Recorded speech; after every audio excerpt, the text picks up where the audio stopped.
Hello everyone, स्वागत है आप सभी का इस यूट्यूब चैनल पे। तो सबसे पहले बता दें कि 10वीं का सावधिक परीक्षा जो फर्स्ट टर्मिनल एग्जामिनेशन 2023 से 24 से हो रहा है, जो फाइनल बोर्ड परीक्षा 2024 के लिए यह एग्जाम लिया जा रहा है। तो क्लास 10th वाले सभी विद्यार्थी ध्यान दें कि सोशल साइंस का बिल्कुल ओरिजिनल क्वेश्चन पेपर है और लीक हो चुका है। बिल्कुल आप देखकर छाप दीजिए।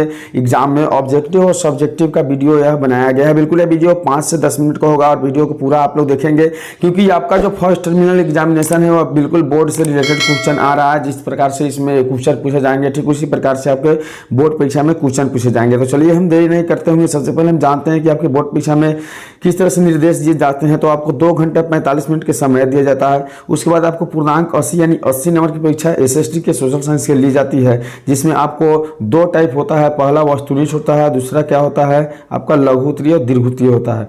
तो चलिए हम देखते हैं कि आज के वीडियो का पहला प्रश्न क्या है। तो पहला प्रश्न आप लोग देख पा रहे हैं, दिया हुआ कि वियना सम्मेलन कब हुआ था। वियना सम्मेलन कब हुआ था, याद कर लेना है कि वियना सम्मेलन 1815 ईस्वी को हुआ था। कब हुआ था? वियना सम्मेलन 1815 ईस्वी को हुआ था।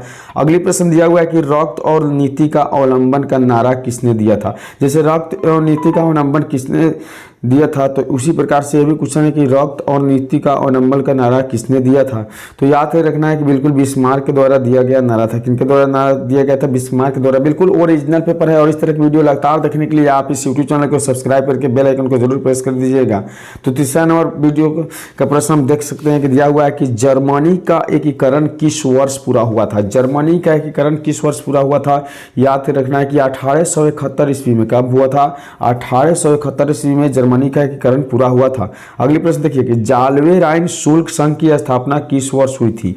जाल्वे राइन शुल्क संघ की स्थापना किस वर्ष हुई थी? तो 4 का ऑप्शन सी अर्थात 1834 ईस्वी में। कब हुआ था? 1834 ईस्वी में हुआ था। अगली प्रश्न की ओर बढ़ेंगे, दिया हुआ है कि यंग यूरोप का संस्थापक कौन है। यंग यूरोप का संस्थापक कौन था? याद रखिएगा कि मेजनी। कौन था? मेजनी यंग यूरोप का संस्थापक था। अगले प्रश्न देख लेंगे, 6वां नंबर प्रश्न दिया हुआ है कि शासन करो और कोई परिवर्तन न होने दो का नीति किसने दिया था। शासन करो और कोई परिवर्तन न होने दो का नीति किसने दिया था? याद रखना है कि मेटर्नी का दिया हुआ नीति था। किनका नीति था? मेटर्नी का दिया हुआ नीति था। अगली प्रश्न देखें कि यूरोपीय सभ्यता का पालन किसे कहा जाता था। यूरोपीय सभ्यता का पालन किसे कहा जाता था? याद रखिएगा यूनान को कहा जाता था। किसे कहा जाता था? यूनान को कहा जाता था। अगली प्रश्न देखेंगे, 8 नंबर प्रश्न दिया हुआ है बौद्ध झकास शानदार प्रश्न। बिल्कुल आपका वायरल पेपर है आज के लिए, जो आपके सोशल साइंस का हूबहू क्वेश्चन यही बोर्ड परीक्षा अर्थात फर्स्ट टर्मिनल परीक्षा में आपको पूछा जाएगा। तो 8वें नंबर प्रश्न देख लेते हैं कि फ्रैंक फंडी का संधि कब हुआ था। तो फ्रैंक फंडी का संधि कब हुआ था? याद करके रखना है कि 1871 ईस्वी में फ्रैंक फंडी का संधि हुआ था।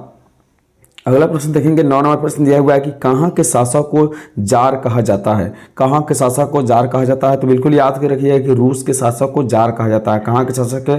रूस के शासक को जार कहा जाता है। अगली प्रश्न दिया हुआ है 10 नंबर प्रश्न, कार्ल मार्क्स का जन्म कहाँ हुआ था।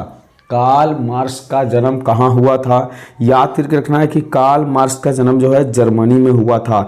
याद करना है, एक एक प्रश्न इंपॉर्टेंट है और बिल्कुल वायरल पेपर है, यही परीक्षा पूछे जाने वाला है। तो बिल्कुल इस यूट्यूब चैनल को सब्सक्राइब करके बने रहिए 2024 बोर्ड एग्जाम तक।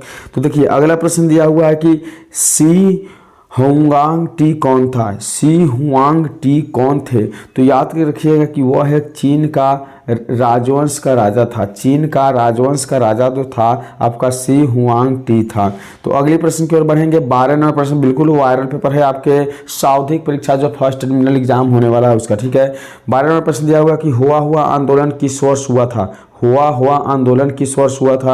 याद कर रखना है कि हुआ आंदोलन जो है 1939 में हुआ था। कब हुआ था? 1939 में हुआ था। अगले प्रश्न 13 नंबर प्रश्न दिया हुआ है कि हिंद चीन युद्ध की समाप्ति के वक्त अमेरिकी के राष्ट्रपति कौन थे।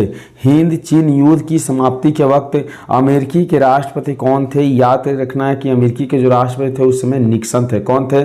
निक्सन थे। अगले प्रश्न दिया हुआ है कि निम्नलिखित में से कौन सा संसाधन अनवीकरणीय है। निम्नलिखित में कौन सा संसाधन अनवीकरणीय है? याद करके रखना है कि इसकी जो सही उत्तर है ऑप्शन डी अर्थात खनिज तेल। क्या है? खनिज तेल जो है आपकी अनवीकरणीय संसाधन है। अगली प्रश्न की ओर बढ़ेंगे, यहाँ देख पा रहे हैं कि 15 नंबर प्रश्न दिया हुआ है कि तट रेखा से कितने किलोमीटर की समुद्री क्षेत्र किसी देश का अपवर्जक आर्थिक क्षेत्र माना जाता है। तो यह जो 15 नंबर प्रश्न है इसकी सही उत्तर हो जाएगा ऑप्शन ए अर्थात 200 किलोमीटर। फिर से एक बार प्रश्न को देखते हैं कि तट रेखा से कितने किलोमीटर की समुद्री क्षेत्र किसी देश के अपवर्जक आर्थिक माना जाता है, तो 200 किलोमीटर। अगले प्रश्न की ओर बढ़ेंगे। अगले प्रश्न दिया हुआ है कि द्वितीय पृथ्वी सम्मेलन कहाँ हुआ था।